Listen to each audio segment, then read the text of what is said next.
Hi students, welcome to academy Venkateswara online classes. Andhra Pradesh రాష్ట్రంలో DSC prepare అవుతున్న aspirants కావచ్చు, SI constable ఇతర ఎగ్జామ్స్ ప్రిపేర్ అవుతున్నటువంటి ఆస్పిరెంట్స్ కోసం ఒక ముఖ్యమైన టాపిక్ ఈరోజు చెప్పబోతున్నాను. ఆ టాపిక్ పేరు ఏంటంటే నోబెల్ పురస్కారం.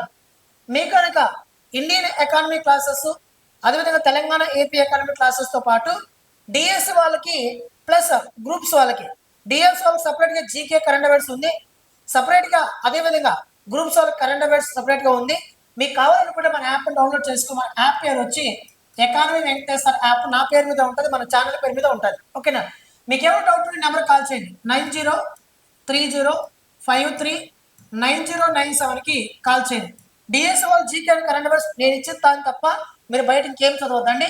నోటిఫికేషన్ వచ్చినప్పటి నుంచి నేను అప్ టు ఎగ్జామ్ వరకు కూడా మీకు నేను టెస్ట్ సిరీస్ అనేది ఉచితంగా ప్రారంభిస్తాను. మన యాప్ ఎవరైతే కోర్స్ తీసుకున్నారో వాళ్ళకి. ఓకేనా? సరే చూద్దాం.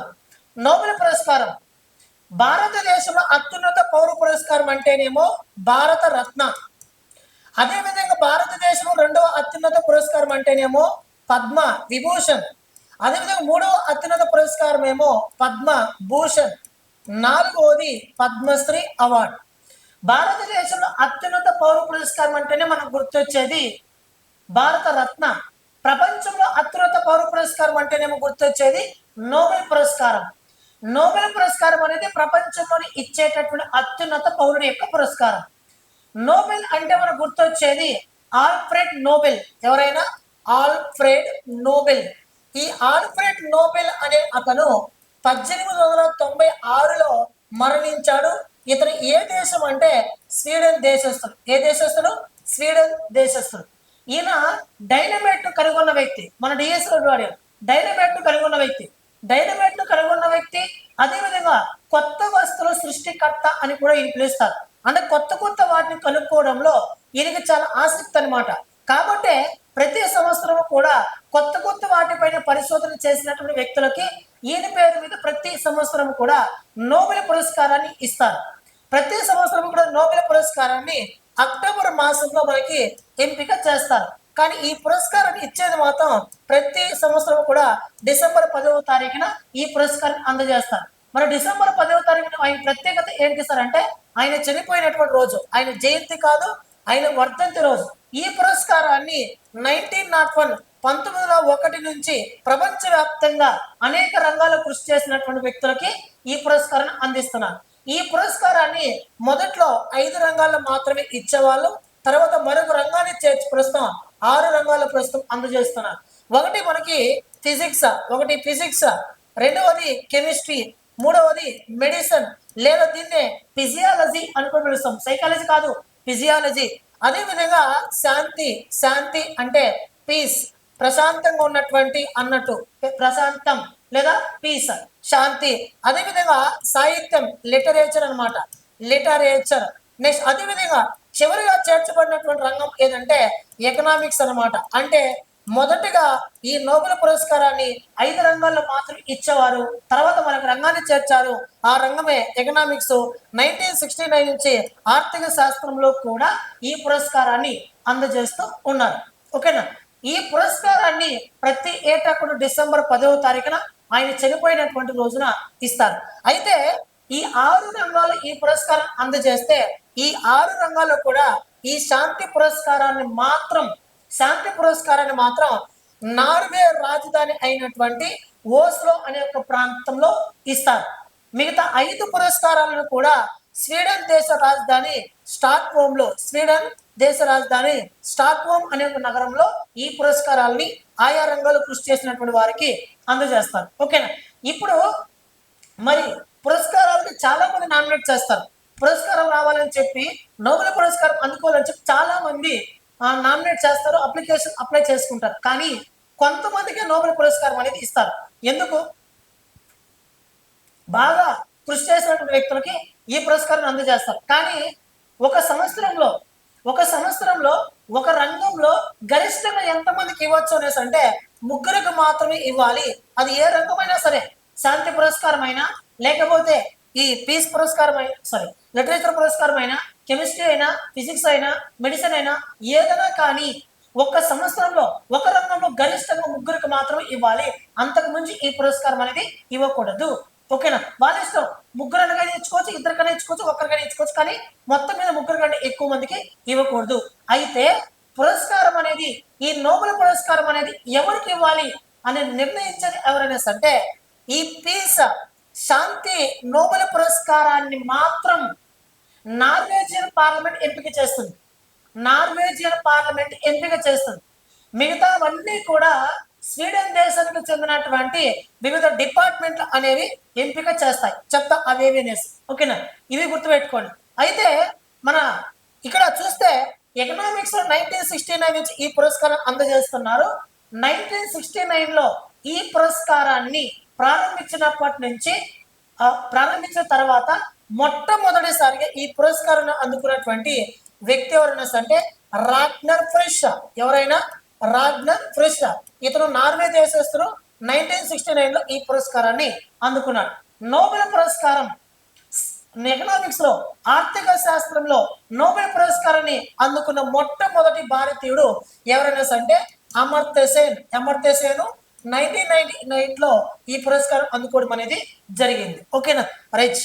నెక్స్ట్, ఇది ప్రపంచంలో అత్యున్నతమైనటువంటి పురస్కారం.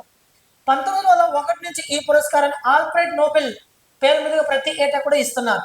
నోబెల్ వర్ధంతి అయినటువంటి డిసెంబర్ 10వ తారీఖు ప్రతి ఏటా ఈ పురస్కారాన్ని అందజేస్తున్నారు. మరి ఎక్కడ ఇస్తారంటే పీస్ పురస్కారాన్ని మాత్రం నార్వే రాజధాని ఓస్లో అనే నగరంలో ఇస్తారు. మిగతా 5 రంగాల పురస్కారాలు మాత్రం స్వీడన్ రాజధాని స్టాక్హోమ్ లో ఇస్తారు. మొత్తం 6 రంగాల్లో ప్రస్తుతం ఇస్తున్నారు. అది సాహిత్యం, శాంతి, భౌతిక శాస్త్రం, రసాయన శాస్త్రం, వైద్య శాస్త్రం, ఆర్థిక శాస్త్రం. మొదట్లో 5 రంగాలు మాత్రం ఇచ్చేవారు. తర్వాత 1969 నుంచి మరొక రంగాన్ని చేర్చారు, అదే ఆర్థిక శాస్త్రం. మరి నోబెల్ పురస్కారం ప్రారంభించిన తర్వాత మొట్టమొదటిసారిగా పురస్కారం అందుకున్నటువంటి వ్యక్తులు చూసినట్లయితే శాంతి రంగంలో హెన్రీ డ్యూరాన్ అనే ఒక వ్యక్తి అందుకున్నారు. అదేవిధంగా ఫ్రెడరికా ప్యాసి అనే ఒక వ్యక్తి అందుకున్నారు. సాహిత్యంలో చూస్తే సూలి ప్రుదోమి అనే ఒక వ్యక్తి అందుకున్నాడు. అదేవిధంగా ఫిజిక్స్ లో విల్మోల్మ్ కోనాల్ట్ రామ్జన్ అనే ఒక వ్యక్తి అందుకున్నాడు. కెమిస్ట్రీలో చూస్తే హెన్రికస్ వాన్ హాప్ అనే ఒక వ్యక్తి అందుకున్నాడు. వైద్యంలో చూస్తే అడాల్ఫ్ ఓన్ బెహరింగ్ అనే ఒక వ్యక్తి అందుకున్నారు.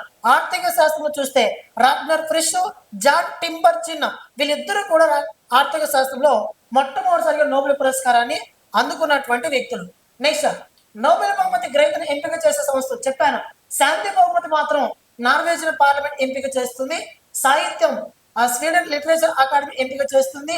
ఫిజిక్స్, కెమిస్ట్రీ ఈ రెండింటినీ కూడా royal Swedish academy of sciences వారు ఈ 2 రంగాల పురస్కారాన్ని అందజేస్తారు. మరి కెరోలిన్ మెడికల్ ఇన్స్టిట్యూట్ వైద్యంలో అందజేస్తారు. ఆర్థిక శాస్త్రంలో వచ్చి బ్యాంక్ ఆఫ్ స్వీడన్ అనేది ఎంపిక చేస్తుంది ఎవరికి ఇవ్వాలి అనేది. నెక్స్ట్, అదేవిధంగా భారతదేశంలో మొట్టమొదటిసారి పురస్కారం అందుకున్న వ్యక్తి రవీంద్రనాథ్ ఠాగూర్. ఈ రవీంద్రనాథ్ ఠాగూర్ మన భారతదేశంలోనే కాదు, ప్రపంచవ్యాప్తంగా అంటే ఆసియా ఖండంలోనే నోబెల్ పురస్కారం అందుకున్న మొట్టమొదటి పర్సన్. అది ఏ రంగమైనా కావచ్చు. అన్ని రంగాల్లో చూసినా కూడా మొట్టమొదటిసారిగా నోబెల్ పురస్కారాన్ని అందుకున్నటువంటి ఆసియా ప్రాంతంలోని మొట్టమొదటి వ్యక్తి, మన భారతదేశంలో కూడా మొట్టమొదటి వ్యక్తి ఎవరు? రవీంద్రనాథ్ ఠాగూర్. 1913లో ఏ రచనకు గాను వచ్చిందంటే గీతాంజలి రచనకు గాను వచ్చింది. ఓకేనా? సాహిత్యంలో నోబెల్ పొందారు. భారతదేశం మరియు ఆసియా ఖండంలో అందుకున్న తొలి వ్యక్తి. Next, C V Raman. 1928లో సర్ సివి రామన్ గారు రామన్ ఎఫెక్ట్ ని కనుగొంటే 1930లో ఆయనకి ఈ పురస్కారం రావడం అనేది జరిగింది. ఈయన నోబెల్ పురస్కారం అందుకున్నటువంటి మొట్టమొదటి తొలి శ్వేత జాతీయేతరుడు. Mother Teresa 1979లో అందుకున్నది. ఈమె జన్మించిన దేశం వచ్చి అల్బియా దేశం అయినప్పటికీ 1948లో ఈమె మన భారతదేశ పౌరసత్వం పొందింది కాబట్టి మన భారతీయులుగా పరిగణిస్తాం. 1979లో శాంతి రంగంలో మదర్ తెరీసాకి నోబెల్ పురస్కారం రావడం అనేది జరిగింది. అదేవిధంగా శాంతి రంగంలో మన భారతీయ వ్యక్తి మరొకరు కూడా వచ్చింది. ఆయన పేరు ఏంటంటే కైలాస్ సత్యార్థి. 2014లో వచ్చింది. 1980లో బచ్పన్ బచావో ఆందోళన్ అనే ఒక సంస్థను స్థాపించి బాలల హక్కుల కోసం, చిన్నపిల్లల హక్కుల కోసం పోరాడినటువంటి ఒక వ్యక్తి కైలాస్ సత్యార్థి. 2014లో ఈయనకి శాంతి రంగంలో ఈ పురస్కారం రావడం అనేది జరిగింది. అయితే మన భారతదేశంలో పుట్టినటువంటి మొట్టమొదటి వ్యక్తి ఇతనే. ఎవరైనా కైలాస్ సత్యార్థి. ఏ రంగంలో? శాంతి రంగంలో. ఇక్కడ మదర్ తెరెసా కూడా ఉంది, అదేవిధంగా కైలాస్ సత్యార్థి ఉంది. ఈ ఇద్దరితో పోల్చుకుంటే మన భారతదేశంలో పుట్టి ఈ నోబెల్ పురస్కారం అందుకున్నటువంటి మొట్టమొదటి వ్యక్తి శాంతి రంగంలో ఇతనే, కైలాస్ సత్యార్థి. ఓకేనా? కానీ మొట్టమొదటి భారతీయ మహిళగా ఈమె పరిగణించవచ్చు. ఓకేనా? రైట్. నెక్స్ట్ 1998లో మొట్టమొదటిసారిగా ఆర్థిక శాస్త్రంలో అమర్త్య సేన్ ఈ పురస్కారం అందుకోవడం అనేది జరిగింది. తొలి భారతీయుడు ప్రాథమిక విద్యా అభివృద్ధికి ప్రత్యేకి ట్రస్ట్ ఏర్పాటు చేయడం అనేది జరిగింది. కావున ఆయనకి ఈ పురస్కారాన్ని అందజేశారు. ఓకేనా? కాబట్టి చాలా ఇంపార్టెంట్ అయినటువంటి టాపిక్. దీని కంటిన్యూషన్ మిత్రమా 2025 పురస్కారాలు ఇవన్నీ కూడా మన యాప్లో కంప్లీట్గా ఉన్నాయి, మీరు చూసుకోవచ్చు. డిఎస్సి వాళ్ళు జీకే అండ్ కరెంట్ అఫైర్స్ కోసం బయట వెంపర్లు ఆడొద్దు. నేను ఇచ్చేటువంటి మెటీరియల్ చదవండి, నేను ఇచ్చేటటువంటి బిట్స్ చదవండి, నేను ఇచ్చేటటువంటి క్లాసెస్ వినండి, నేను పెట్టే ఎగ్జామ్స్ రాసిపోండి చాలు. ఇంకే బుక్ కోసం వెంపర్లు ఆడొద్దు. ఎందుకంటే డిఎస్సి వాళ్ళ కోసం ఆలోచించేటటువంటి ఫస్ట్ పర్సన్స్ జీకేలో నేను అనుకోవచ్చు. అసలు పేపర్ చూసిన జీకే అప్లోడ్ చేస్తుంటాను. ఓకేనా? సరే, మీరు ఆలోచించి తీసుకోండి, ఇబ్బంది ఏం లేదు. గతంలో మెగా డిఎస్లో అడిగిన చాలా మంది తీసుకున్నారు, వాళ్ళు అడిగి కూడా మీరు తీసుకోవచ్చు. ఓకే, థ్యాంక్ యూ మిత్రులు, థ్యాంక్ యూ సో మచ్.